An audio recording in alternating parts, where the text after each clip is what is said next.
విశాఖ జిల్లా సింహాచలంలో విషాద ఘటన చోటు చేసుకుంది. భారీ వర్షానికి గోడ కూలి 8 మంది మృతి చెందగా పలువురు గాయాలయ్యాయి. మృతి చెందిన భక్తుల్లో 3 మహిళలు కూడా ఉన్నారు. శిథిలాల కింద చిక్కుకున్న మరికొందరి కోసం ఎస్డీఆర్ఎఫ్, ఎన్డీఆర్ఎఫ్ సహాయక చర్యలైతే చేపట్టాయి. గాయపడిన వారిని ఆసుపత్రికి తరలించారు. మృతుల సంఖ్య పెరిగే అవకాశం ఉండటంతో ఘటనా స్థలానికి హోంమంత్రి అనిత చేరుకోవడం జరిగింది. జిల్లా కలెక్టర్ సహాయక చర్యలను పర్యవేక్షిస్తున్నారు.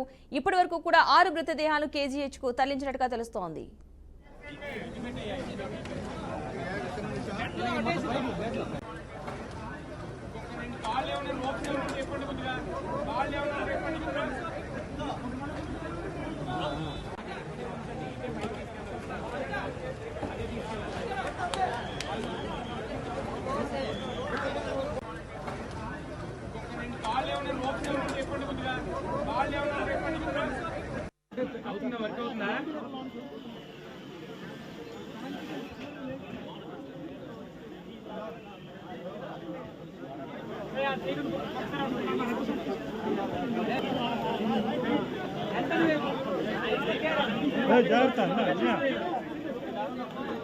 సపోర్ట్ ఉంటుంది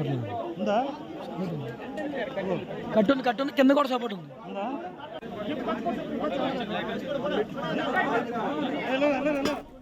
సింహాచలం శ్రీ వరాహ లక్ష్మీ నరసింహస్వామి చందనోత్సవంలో గోడ కూలి భక్తులు మృతి చెందడంపై ఏపీ సీఎం చంద్రబాబు దిగ్భ్రాంతి వ్యక్తం చేశారు. ఈ ఘటన తనను కలిచివేసిందన్నారు. మరణించిన వారి కుటుంబాలకు ప్రగాఢ సానుభూతిని తెలియజేశారు. అక్కడి పరిస్థితిపై జిల్లా కలెక్టర్ ఎస్పీతో మాట్లాడినట్లుగా చెప్పారు. గాయపడిన వారికి చికిత్స అందించాలని ఆదేశించామన్నారు. సహాయక చర్యలపై ఎప్పటికప్పుడు పరిస్థితిని సమీక్షిస్తున్నట్లు చంద్రబాబు తెలిపారు. ఈ ఘటనలో మృతి చెందిన వారి కుటుంబాలను పరామర్శించేందుకు ముఖ్యమంత్రి కేజీహెచ్ కు వెళ్లే అవకాశం ఉందని అధికార వర్గాలు చెబుతున్నాయి.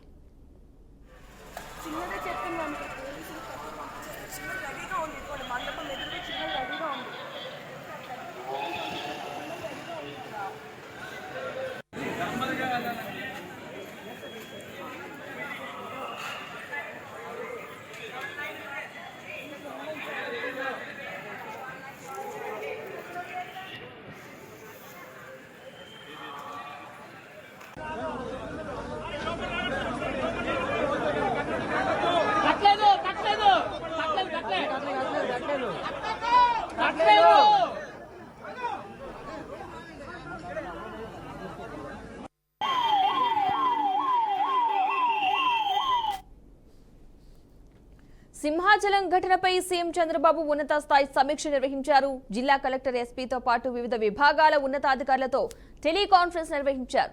ఘటనకు గల కారణాలు, క్షేత్రస్థాయిలో అందుతున్న సాయం తదితర అంశాలపై అధికారులకు ఆయనకు వివరించారు. ఇక ఇప్పుడు తీసుకోవాల్సిన చర్యలపై సీఎం దిశానిర్దేశం చేశారు.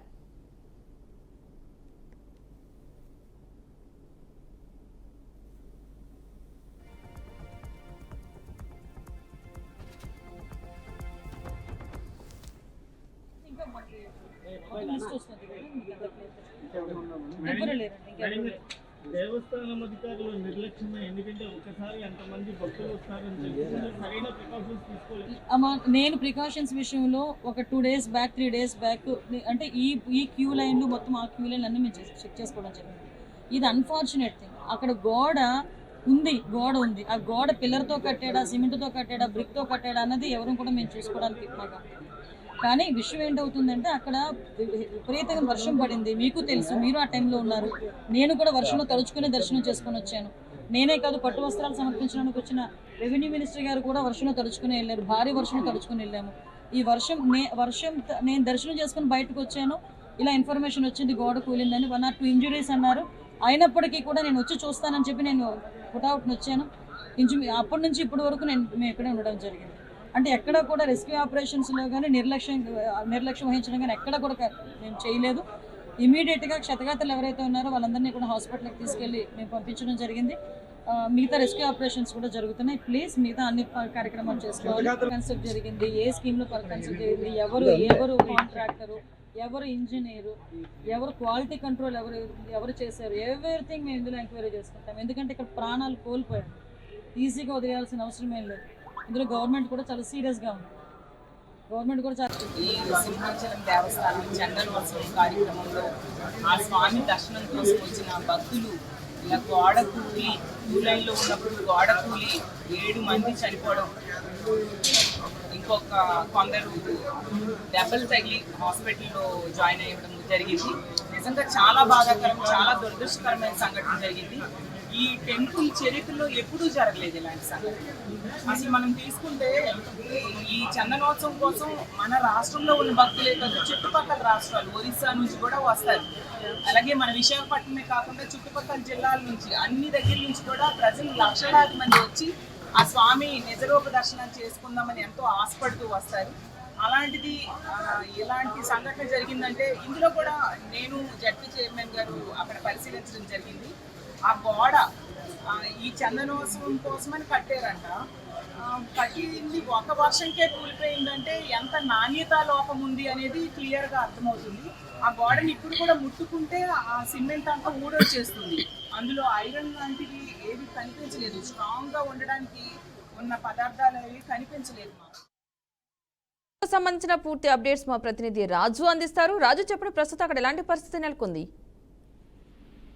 ప్రస్తుతానికి చూసుకుంటే సింహాచలం దేవస్థానంతో పాటు విశాఖపట్నం మొత్తం కూడా విషాద ఛాయలు అనుకున్నాయని మాత్రం మనం చెప్పుకోవచ్చు. ఎందుకంటే నిన్న జరిగిన ఈ దుర్ఘటనకు సంబంధించి అసలు ఎప్పుడు కూడా ఊహించిన విధంగా, ఎందుకంటే సింహాచలంలో ఇప్పటి వరకు కూడా ఎవరు చనిపోయిన విషయం కానీ లేకపోతే మృత్యువాత పడిన విషయం కానీ ఎవరికి కూడా తెలియదు. అటువంటి నేపథ్యంలోనే ఈరోజు చూసుకుంటే ఒక గోడ కూలి చనిపోయిన తర్వాత 9 మంది కూడా చనిపోవడం, అందులో చాలా మంది క్షతగాత్రులు ఉండడం కూడా వీటన్నిటిని చూస్తూ ఉన్నప్పుడు చాలా వరకు కూడా ఇబ్బందికరమైన సంఘటనలు చోటు చేసుకున్నాయనేది మాత్రం చాలా స్పష్టంగా అర్థమవుతుంది. ఎందుకంటే నిన్న రాత్రి వర్షం కురవడం, అదేవిధంగా చందనోత్సవం అనగానే మొత్తం చాలా మందికి ఒక ప్రాముఖ్యత చెందిన దేవాలయం కనుక ఈ దేవాలయంలోనే ఈ విధంగా జరగడం ఎందుకు అనేది చాలా మంది కూడా ఆలోచిస్తున్న పరిస్థితి కనిపిస్తుంది. అయితే నిన్నటికి సంబంధించినంత వరకు కూడా రాత్రి విషయంలో ఏం జరిగింది, అసలు అక్కడ ఉన్న పరిస్థితులు ఏంటి అన్న దాంట్లో పూర్తిగా సమగ్ర దర్యాప్తు జరపాలంటే కూడా ఇప్పటికే చెప్తున్నారు. అయితే సీఎం చంద్రబాబు కూడా దీని మీద అయితే రియాక్ట్ అయిన పరిస్థితి అయితే కనిపిస్తుంది. మరో విషయంలో చూసుకునేటప్పటికి అక్కడున్న అధికారులు ఎవరైతే ఉన్నారో అధికారులకు సంబంధించినంత వరకు కూడా కలెక్టర్ కావచ్చు, అదేవిధంగా ఎస్పీ కావచ్చు, వీళ్ళందరూ కూడా ఇప్పటి వరకు పనులు పూర్తి స్థాయిలో కూడా పర్యవేక్షించామని చెప్తున్నారు. మరో విషయంలో చూసుకునేటప్పటికి అక్కడ మొత్తం మంత్రులందరూ కూడా అక్కడే ఉన్న పరిస్థితి కనిపిస్తుంది. అక్కడ హోంమంత్రి అంతా కూడా అక్కడే ఉండి మొత్తం కూడా పూర్తి స్థాయిలో కూడా వీళ్ళకి సంబంధించినంత వరకు పనులన్నీ కూడా పర్యవేక్షించారు. అయితే నిన్న సంఘటన జరిగిన సమయంలో కూడా హోంమంత్రి అనితతో పాటు సత్యకుమార్, అదేవిధంగా కొంతమంది మంత్రులు కూడా అక్కడే ఉన్నారు. వీళ్ళందరూ కూడా పూర్తి స్థాయిలో కూడా అక్కడ జరిగిన సంఘటన యథార్థ గాథలా చూసిన పరిస్థితి కనిపిస్తుంది. ఎందుకంటే ఇటువంటి నేపథ్యంలోనే అసలు దానికి గోడ నిర్మాణం జరిగిన పరిస్థితులు కానీ లేకపోతే అది ఎందుకు కూలిపోయింది అనే విషయంలో కానీ పూర్తిగా ఒక ఆలోచనకు రావాల్సిన పరిస్థితి కనిపిస్తుంది. దీనిపై ఇప్పటికే సీఎం చంద్రబాబు ఎంక్వైరీ చేశారు. మొత్తం 3 మ్యాన్ కమిటీ అయితే వేయడం జరిగింది. 3 వ్యక్తులతో కూడా ఈ యొక్క కమిటీని వేశారు. ఇది నిజ నిర్ధారణ జరగాలి, అసలు ఏం జరిగింది దాని మీద కూడా పూర్తి స్థాయిలో ఒక ఆలోచన చేసి కూడా చెప్పారు. అదేవిధంగా కలెక్టర్ హరేంద్ర ప్రసాద్ తో పాటు ఎవరైతే ఎస్పీ తో పాటు అదేవిధంగా కమిషనర్ కూడా ఇప్పటికే చెప్పడం జరిగింది. శంకపల్లి బ్రాబ్జీని కూడా ఇప్పుడు విచారణ కమిటీలో అసలు ఏ విధంగా జరుగుతుందనేది విచారణకి ఆదేశించాలంటే కూడా చెప్పిన పరిస్థితి అయితే దీనికి సంబంధించి మృతుల విషయాల్లోకి వచ్చేటప్పటికి 9 మందిని మొత్తం, ఎందుకంటే ఆ శిథిలాలను మనం చూసినట్లయితే మాత్రం, ఎందుకంటే మన బీఆర్కే న్యూస్ ఎక్స్క్లూజివ్ గా పొద్దున్న నుంచి కూడా ఇదే విషయానికి సంబంధించినంత వరకు ఆ విజువల్స్ ప్రచారం చేస్తూనే ఉంది. అక్కడ జరిగిన లోపాలను కానీ లేకపోతే మిగతా విషయాలను కానీ ప్రతి ఒక్కటి కూడా మనం బయట పెట్టే విషయంలో చేస్తాం. అంటే ఇప్పుడు తప్పెవరిది అని మనం చెప్పుకునే విషయం కంటే తప్పు జరగడానికి కారణాలు ఏంటి అని చెప్పుకునే విషయంలో మాత్రమే ప్రధాన పాత్ర పోషిస్తున్నాం అనే విషయంలో మాత్రం మనం చెప్పుకోవచ్చు. అయితే ఇక్కడ జరిగిన గోడ కూలడం, ఎందుకంటే 2 నెలల క్రితం 20 రోజుల క్రితం మాత్రమే గోడ నిర్మాణం జరిగిన తర్వాత ఈ రోజు అది కూలిపోవడం, ఇవన్నీ చూస్తుంటే అంటే గోడ నిర్మాణంలో కూడా ఉన్న లోపాలను కూడా గుర్తించాలి. ఎందుకంటే అక్కడ ఇంజనీరింగ్ విభాగం కానీ లేకపోతే రెవెన్యూ విభాగం కానీ ఆలయ సంబంధించిన అధికారులు కానీ వీళ్ళందరూ ఎందుకు అంత అశ్రద్ధగా ఉన్నారు, వీళ్ళందరూ ఎందుకు అంత నిర్లక్ష్యంగా ఉన్నారు? ఎందుకంటే కొన్ని సుదూర ప్రాంతాల నుంచి, ఒక్క విశాఖపట్నంలో కాదు మొత్తం సుదూర ప్రాంతాల నుంచి, అటు ఒడిస్సా కావచ్చు, ఛత్తీస్గఢ్ కావచ్చు, లేకపోతే తెలుగు రాష్ట్రాల నుంచి కూడా కావచ్చు, ఇతర దేశాల నుంచి ఇతర రాష్ట్రాల నుంచి కూడా చాలా మంది కూడా సింహాచలం అప్పన్న స్వామికి సంబంధించి దర్శనానికి వచ్చే వాళ్ళు చాలా ఎక్కువ మంది భక్తులు ఉంటారు. అటువంటి నేపథ్యంలో భక్తులు ఒక రద్దీ పెరుగుతున్న కొద్ది చాలా వరకు జాగ్రత్తలు వహించాలి. వాళ్ళందరినీ కూడా క్షేమంగా తిరిగి అప్పన్న స్వామి దర్శనం చేసుకుని తిరిగి వెళ్లే ఆలోచన కల్పించాలి. వాళ్ళందరూ కూడా ప్రశాంతంగా దర్శనం చేసుకుని ఇళ్లకు చేరగలిగేంత వరకు కూడా భద్రతా సదుపాయాలు కల్పించాలి. అటువంటిది ఏమీ లేకుండా కేవలం ఇక్కడ ఏం జరిగింది, అసలు గోడ కూలడానికి గల కారణాలు ఏంటన్న దాని మీద సుదీర్ఘంగా చర్చిస్తున్నారు. ఎందుకంటే ఏదైతే రిటర్నింగ్ వాల్ నిర్వహించారో అది నిర్మించిన తర్వాత దానికి కేవలం ఈ ఇటుకలతో కాదు, ఎందుకంటే అది కూడా ఫ్లైబ్యాష్ తో సంబంధించినంత వరకు ఇటుకలతో నిర్మాణం జరిగింది. కానీ అటువంటిది కాకుండా అక్కడ కాంక్రీట్ తో పాటు నిర్మాణం జరగాలంటూ కూడా కొంతమంది ఇంజనీరింగ్ వ్యవస్థకు సంబంధించిన నిపుణులు చెప్తున్నారు. అదేవిధంగా హిందూ ధార్మిక సంఘాలు కావచ్చు, మిగతా వాళ్ళు కావచ్చు. ఎందుకంటే ఈ విశాఖపట్నంలో శ్రీకాకుళం, అదేవిధంగా శ్రీకాకుళం, విజయనగరం, అదేవిధంగా విశాఖపట్నంలో ఇది ఉత్తరాంధ్రకు సంబంధించినంత వరకు ఒక ఇలవేల్పుగా కొలుస్తారు. ఎందుకంటే సింహాచలం లక్ష్మీ నరసింహస్వామి అనగానే ఒక ఇలవేల్పుగా కొలుస్తారు. అటువంటి దేవస్థానంలో ఇటువంటి సంఘటన జరగడం, ఎన్నడూ లేని విధంగా ఇటువంటి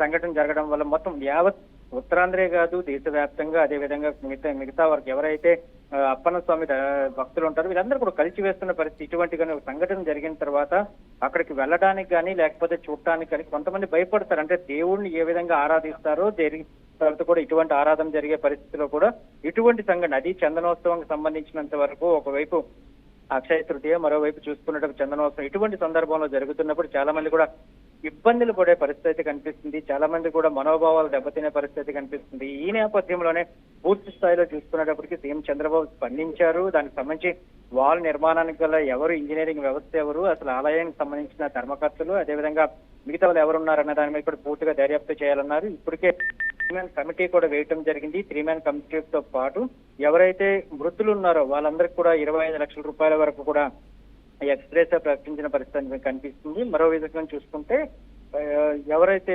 క్షతగాత్రులు ఉన్నారో వీరికి కూడా 3 లక్షల వరకు కూడా ఇవ్వడానికి అయితే సిద్ధమయ్యారు. దాంతోపాటు దేవాదాయ శాఖకు సంబంధించినంత వరకు మృతుల కుటుంబాలకు సంబంధించి కొంతమందిని అక్కడ దేవాదాయ శాఖలో కేవలం అవుట్ సోర్సింగ్ సిబ్బందిగా తీసుకోవడానికి కూడా ఆలోచన చేస్తున్నామంటూ కూడా చెప్తున్నారు. అయితే ప్రభుత్వం తరఫు నుంచి ఇవంతా కూడా జరుగుతున్నప్పుడు కూడా అక్కడ వాస్తవ విషయాలు ఏంటి, ఎందుకు ఇలా జరిగింది అనే దాని మీద కూడా మొత్తం తెలుగు రాష్ట్రాలకు మొత్తం కూడా దిగ్భ్రాంతి వ్యక్తం చేస్తున్న పరిస్థితి కనిపిస్తుంది. అంటే ఈ సందర్భానికి సంబంధించి డిప్యూటీ సీఎం పవన్ కళ్యాణ్ కూడా స్పందించారు. ఇటువంటి సంఘటన జరగడం బాధాకరం, దీనికి సంబంధించినంత వరకు లోతైన దర్యాప్తు చేస్తాం, మొత్తం పూర్తి స్థాయిలో కూడా అధ్యయనం చేసిన తర్వాత ఎవరైతే బాధ్యులు ఉన్నారో వాళ్ళపై చర్యలు కూడా తీసుకుంటామని చెప్తున్నారు. అయితే ఈ దుర్ఘటన ఏదైతే జరిగిందో, దుర్ఘటన జరిగిన సమయంలో మొత్తం చాలా మంది మంత్రులు అక్కడే ఉన్నారు. ఎందుకంటే అక్కడికి మొదటిగా పూజ చేయడానికి కానీ లేకపోతే మొదటి పూజకి సంబంధించి అశోక్ గజపతిరాజు నుంచి మొత్తం హోమ్ మినిస్టర్ అనిత, అనేది అనగాని సత్యప్రసాద్, అచ్చెన్నాయుడుతో పాటు చాలా మంది, అంటే ఇప్పుడు విజయ కొత్తగా ఎన్నికైన మేయర్ తో పాటు మొత్తం అధికారులు అందరూ అక్కడే ఉన్నారు. ఒకవైపు ప్రజా ప్రతినిధులు అందరూ అక్కడే ఉన్నారు. అదేవిధంగా ఎమ్మెల్యేలు, ఎంపీలు అందరూ కూడా అక్కడ ఉండేటప్పుడు ఇటువంటి సంఘటన జరగడం చాలా దురదృష్టకరం. ఎందుకంటే ప్రతిదీ కూడా 2 నెలల కాలం పాటు కూడా క్షమించి వాళ్ళంతా కూడా ఈ యొక్క చందనోత్సవానికి ఏర్పాట్లు చేసుకుంటూ ఉంటారు. ఎందుకంటే క్యూ లైన్లు కూడా డివైడ్ చేయడం జరిగింది. ఎటువంటి వాహనాలను కూడా పైకి పంపించే విధానం కానీ లేకపోతే ఎటువంటి పర్సనల్ వెహికల్స్ పైకి పంపించాలని కానీ లేకుండా కేవలం ఒక బస్సులను ఏర్పాటు చేసి రవాణా ట్రాన్స్పోర్ట్ అనేది మొత్తం దేవాదాయ శాఖ కానీ, జీవీఎంసీ కానీ, ప్రభుత్వం కానీ తీసుకుని అటువంటి పబ్లిక్ ట్రాన్స్పోర్ట్ మాత్రమే అవైలబిలిటీ ఉండేటట్టు కూడా ప్రయత్నం చేశారు. కానీ ఎటువంటి ఇబ్బందులు లేకుండా, అంటే బిఫోర్ లాస్ట్ ఇయర్ కాకుండా లాస్ట్ ఇయర్ చూసుకునేటప్పటికి మనకి కొంచెం ఇబ్బందులు జరిగాయి. ఎందుకంటే పైనుంచి కిందకు వచ్చే వాహనాలు కానీ, కింద నుంచి పైకి వెళ్లే వాహనాలు కానీ ఇటువంటి వాటిపై చాలా ఇబ్బంది పడ్డారు. ఎందుకంటే మొత్తం ట్రాఫిక్ జామ్ అయిపోయి దాదాపుగా కొన్ని రోజుల తరబడి అక్కడంతా కూడా ఉండిపోయిన పరిస్థితి కనిపిస్తుంది. అటువంటి నేపథ్యంలోనే ఇప్పుడైతే వాహనాలని లాస్ట్ ఇయర్ కానీ, ఈ ఇయర్ కానీ ఎప్పుడు కూడా పైకి అయితే వాళ్ళకి పంపించిన పరిస్థితి లేదు. కేవలం పబ్లిక్ ట్రాన్స్పోర్ట్ మాత్రమే అవైలబిలిటీ ఉందన్నట్టు కూడా వాళ్ళైతే ప్రయత్నం చేస్తారు. అయితే ఇప్పుడు ఉన్న పరిస్థితులను చూసుకుంటే అసలు ఎందుకు ఈ ప్రమాదం జరిగింది, ఎందుకంటే 20 రోజుల క్రితం మాత్రమే గోడ నిర్మాణం జరిగింది. గోడ నిర్మాణానికి సంబంధించి ప్రమాణాలు ఏ విధంగా ఉన్నాయి, దాని ప్రాముఖ్యత ఏ విధంగా ఉంది, అసలు ఎందుకు ఈ విధంగా చేశారు. ఎందుకంటే వాళ్ళ నిర్మాణం జరిగిన తర్వాత నిన్న రాత్రి ఏదైతే వర్షం కురిచిందో ఆ వర్షం కురిచిన దానికి అయితే వాళ్ళైతే కుంగిపోవడానికి అవకాశం లేదు. ఒకవేళ కానీ అటువంటిదే ఉంటే నాణ్యత మాత్రం బాగాలేదు, నాణ్యత ప్రమాణాలు బాగా లేక కారణంగానే ఈ విధంగా జరిగింది అనేది భక్తుల యొక్క విశ్వాసం. అదేవిధంగా కొంతమంది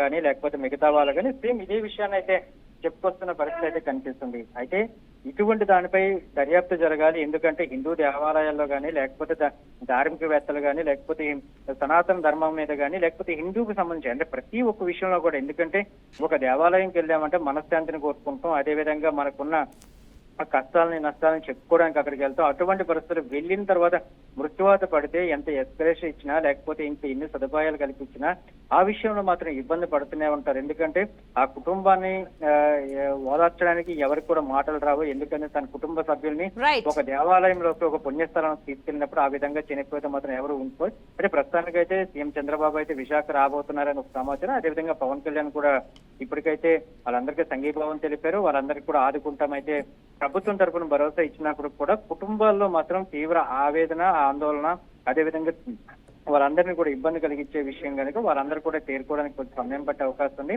ప్రస్తుతానికి 9 మందిని అయితే చనిపోయారని చెప్తున్నారు. అదేవిధంగా మరి కొంతమంది మాత్రం ప్రజాతలు ఉన్నారు. వాళ్ళని కూడా చికిత్స కోసం, మెరుగైన చికిత్స కోసం అని అందిస్తామని చెప్తున్నారు కనుక తీవ్రంగా వాటి కోసం కూడా ప్రయత్నం అయితే జరుగుతున్న పరిస్థితి కనిపిస్తుంది. పాపం రైట్, థ్యాంక్ యూ రాజు.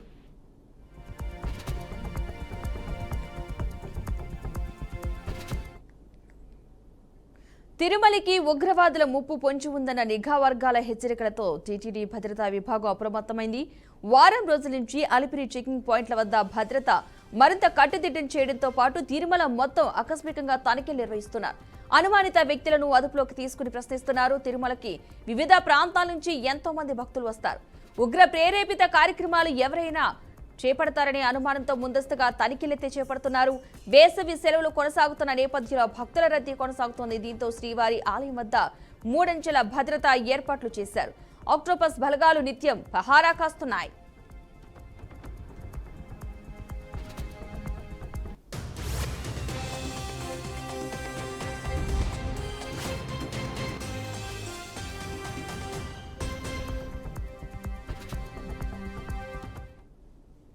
తిరుమలకి ఉగ్రవాదుల ముప్పు పొంచి ఉందన్న నిఘా వర్గాల హెచ్చరికలతో టీటీడీ భద్రతా విభాగం అప్రమత్తమైంది. వారం రోజుల నుంచి అలిపిరి చెకింగ్ పాయింట్ల వద్ద భద్రత మరింత కట్టుదిట్టం చేయడంతో పాటు తిరుమల మొత్తం ఆకస్మికంగా తనిఖీలైతే నిర్వహిస్తున్నారు.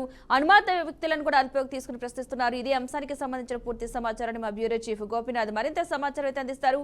గోపి, చెప్పండి. పద్మ, జమ్మూ కాశ్మీర్ లో పహల్గామ్ లో జరిగినటువంటి ఉగ్రదాడి నేపథ్యంలో ఇప్పటికే కూడా దేశవ్యాప్తంగా ఉన్నటువంటి ప్రముఖ ఆలయాలు, ప్రముఖ ఆధ్యాత్మిక ప్రాంతాలు, ఇలాంటి ప్రాంతాల్లో ప్రభుత్వం ఇప్పటికే కేంద్ర ప్రభుత్వం హై అలర్ట్ ప్రకటించిన నేపథ్యంలో ఎప్పటి నుంచో తిరుమలకి ఉగ్రవాదుల ముప్పు ఉందని కేంద్ర ఇంటెలిజెన్స్ వర్గాలు ఇచ్చినటువంటి ఆదేశాల ప్రకారం మరింత అంటే ఇప్పుడు తాజాగా జరిగిన ఉగ్ర దాడుల నేపథ్యంలో గత వారం రోజుల నుంచి కూడా తిరుమల టీటీడీ నిఘా విభాగం కావచ్చు, లేదంటే ఆక్టోపస్ బలగాలు మరింత భద్రతను కట్టుదిట్టం చేయడం జరిగింది. ఇప్పటికే తిరుపతి అలిపిరి చెకింగ్ పాయింట్ నుంచే కూడా ఇక్కడే పెద్ద ఎత్తున ఎస్పీఎఫ్ బలగాలతో పాటు ఆక్టోపస్ బలగాలు, అదేవిధంగానే టీటీడీ విజిలెన్స్ సిబ్బంది వీళ్ళందరూ కూడా పూర్తి స్థాయిలో 3 అంచెల భద్రతతో వాహనాలన్నింటినీ కూడా తనిఖీలు చేసిన తర్వాత ఆ వాహనాలన్నింటినీ కూడా, ఎందుకంటే ఇతర రాష్ట్రాల నుంచి, ఇతర ప్రాంతాల నుంచి కూడా పెద్ద ఎత్తున భక్తులు వస్తూ ఉంటారు కాబట్టి భక్తుల ముసుగులో ఉగ్రవాదులు కానీ లేదంటే సంఘ విద్రోహ శక్తులు ఎవరైనా సరే చొరబడే అవకాశం ఉన్న నేపథ్యంలోనే తిరుపతిలోనే అలిపిరి చెకింగ్ పాయింట్ లోనే పూర్తి స్థాయిలో తనిఖీలు నిర్వహిస్తున్నారు. ఇక తిరుమలకు వెళ్లిన తర్వాత కూడా ఘాట్ రోడ్ లో మధ్యలో కూడా ఆపుతూ కూడా అనుమానం ఉన్నటువంటి వాహనాలన్నింటినీ కూడా చెకింగ్ చేస్తున్నారు. అదేవిధంగానే ఇప్పటికే తిరుమల శ్రీవాలయాలయంతో పాటు చుట్టుపక్కల ప్రాంతాల్లో 3 అంచెల భద్రతను ఏర్పాటు చేయడం జరిగింది. ఏ ఒక్క అవాంఛనీయ ఘటనలు జరిగినా కూడా వెంటనే చర్యలు తీసుకునే విధంగా కూడా ఏర్పాట్లు చేశారు. మరోవైపు అత్యాధునికమైనటువంటి సీసీ కెమెరాలు ఏర్పాటు చేయడం జరిగింది. తాజాగా అంటే తిరుపతి ఎస్పీ కూడా అంటే తిరుమల భద్రతకు సంబంధించి, అదేవిధంగానే శ్రీవారి ఆలయం వద్ద ఉన్నటువంటి భద్రతా నిఘా విభాగానికి సంబంధించిన అధికారులతో కూడా మాట్లాడడం జరిగింది. నేరుగా అక్కడికి వెళ్లి మాడవీధులు కానీ ఇవన్నీ కూడా పరిశీలన చేయడం జరిగింది. ఏ ఒక్క ఇన్సిడెంట్ జరగకుండా కూడా చాలా జాగ్రత్తగా ఉండాలంటూ కూడా అప్రమత్తం చేయడం జరిగింది. మొత్తం మీద అంటే తిరుమలతో పాటు తిరుమలలో ఉన్నటువంటి స్థానిక నివాసాలు, అదేవిధంగానే హోటల్స్, గదులు, అదేవిధంగానే ప్రైవేట్ ప్రాపర్టీస్ ఎక్కడెక్కడ ఉంటాయో అక్కడంతా కూడా స్థానిక పోలీసులు, స్థానికంగా ఉన్నటువంటి నిఘా అధికారులు, సిబ్బంది ప్రతిరోజు కూడా ఉదయం సాయంత్రం తనిఖీలు నిర్వహిస్తున్నారు. ఈ తనిఖీల్లో అంటే ఇతర ప్రాంతాల నుంచి వలస వచ్చి ఇక్కడ కొంతమంది వ్యక్తులను కూడా అదుపులోకి తీసుకొని వాళ్ళు కూడా విచారణ జరుపుతున్నారు. అంటే పొట్టకూటి కోసం ఇక్కడ వచ్చి ప్రైవేట్ జాబ్స్ చేసుకున్న వాళ్ళపైన కూడా అంటే నిఘా పెట్టడం జరిగింది. అయితే ఏ ఒక్క అవాంఛనీయ ఘటనలు జరగకుండా ఉండడానికే నిఘా అధికారులు ఈ రకమైన చర్యలు తీసుకోవడం జరిగింది. ఎప్పటికప్పుడు అంటే ప్రజలకు ఒకటే చెప్తున్నారు, అదేవిధంగానే భక్తులు కూడా ఒకటే చెప్తుంది టీటీడీ. ఎక్కడ ఎవరైనా సరే ఏ క్యూ లైన్ వద్దైనా సరే బ్యాగులు కానీ అనుమానిత వ్యక్తులు తిరుగుతున్నా, లేదంటే ఇట్లా బాక్సెస్ అని ఏర్పాటు చేస్తున్నా, లేదా మీకు ఏదైనా సరే డౌట్ వస్తే ఇమీడియట్లీ సంబంధించినటువంటి దగ్గరలో దగ్గరలోనే ఉన్నటువంటి అదనపు సిబ్బందికి, ఏదైతే విజిలెన్స్ సిబ్బంది ఉంటారో వాళ్ళకందరికీ కూడా చెప్పాలంటూ కూడా స్పష్టమైన ఆదేశాలు ఇవ్వడం జరిగింది. ఆ సూచనలు కూడా పాటించాలని చెప్పడం జరిగింది. మొత్తం మీద తిరుమలకి ఇప్పటికే ఈ రకమైనటువంటి ఉగ్రవాదుల ముప్పు ఉన్న నేపథ్యంలో ఇప్పటికే వేసవి సెలవుల కారణంగా కూడా తిరుమలకి విపరీతమైన భక్తుల తాకిడి పెరగడం జరిగింది. మొత్తం మీద అన్ని రకాల ప్రికాషన్స్ కూడా టీటీడీ యంత్రాంగం తీసుకోవడం జరిగింది. రేపు ఎల్లుండి లోపల అంటే మరో 2-3 రోజుల్లో కూడా టీటీడీ పాలక మండలి సమావేశం జరగబోతోంది. అప్పుడు కూడా కొన్ని కీలక నిర్ణయాలు తీసుకునే అవకాశం అయితే ఉంది. Padma. Right, thank you Gopi.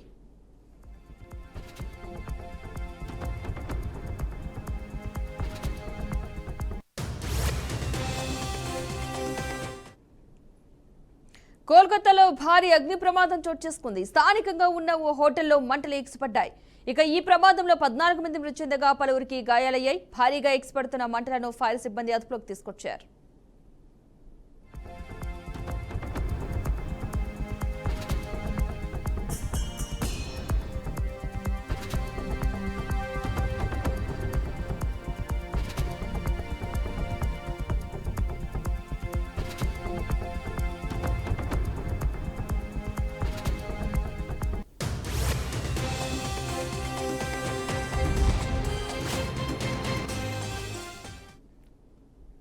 Bapatla జిల్లా చీరాలలో భారీ చోరీ జరిగింది. పట్టణంలోని పువ్వాడవారి వీధిలో వ్యాపారవేత్త మువ్వల శివప్రసాదరావు ఇంట్లోని 117 సవర్ల బంగారు ఆభరణాలు, 1.60 లక్షల రూపాయల నగదును దొంగిలించారు.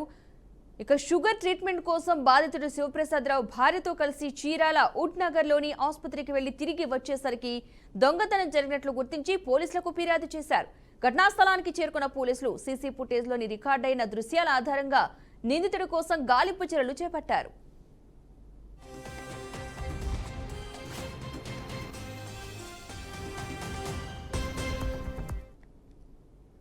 ఉగ్రవాదుల దాడి ఘటనపై ప్రధాని మోదీ సంచలన వ్యాఖ్యలు చేశారు. ప్రధాని మోదీ నివాసంలో కీలక భేటీలో మోదీ కీలక వ్యాఖ్యలు చేశారు. ఎట్టి పరిస్థితుల్లో ఉగ్రవాదాన్ని అంతం చేయనున్నట్లు ప్రధాని తెలిపారు.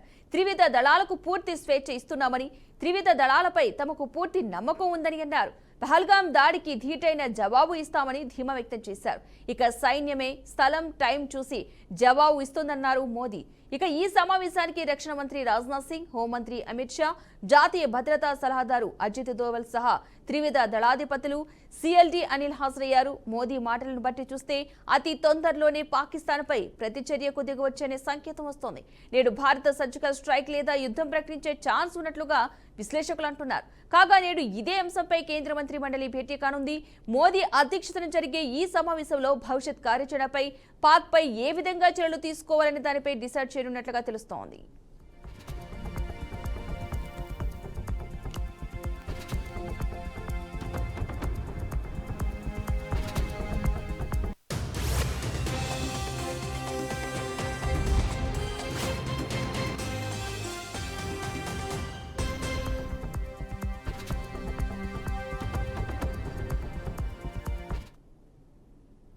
ఇవి bulletin updates. Keep watching BRK news Telugu.